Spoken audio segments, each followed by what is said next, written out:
नमस्कार, मी Indira. Top news मराठीमध्ये आपलं स्वागत. एक नजर स्पीड न्यूजवर.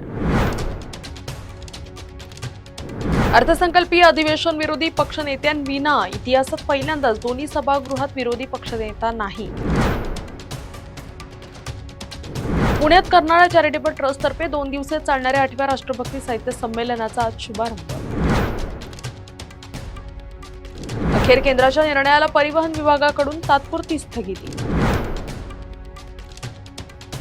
शिवाजी महाराजांचा आदर्श घेऊनच टिपू सुलतानचे कार्य, खासदार शाहू महाराज यांचं वक्तव्य.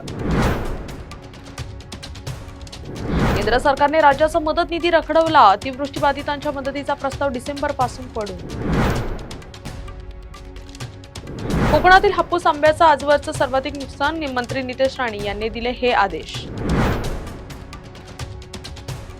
राज्यातील पहिला ड्रायपोर्ट जालन्यात कार्यान्वित होण्याचा मार्ग मोकळा, संचालनासाठी कंपनीची निवड पूर्ण. संवाद संघर्षानंतरही राज्यघटना सर्वोच्च, निवृत्त सरन्यायाधीश भूषण गवई यांचं स्पष्ट मत.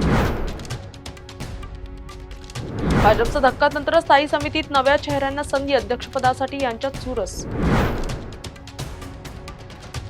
क्षणात संसार राग झाला, हडपसरमध्ये मध्यरात्री आग, 19 झोपड्या खाक, कामगार कुटुंबाचं मोठं नुकसान.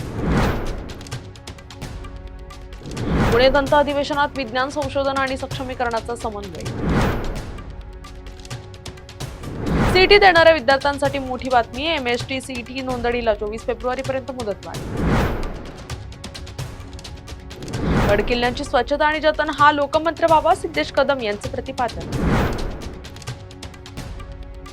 नागपूर चंद्रपूर द्रुतगती महामार्गाबाबत 204 किलोमीटरच्या सुधारित संरेखनास राज्य सरकारची मंजुरी.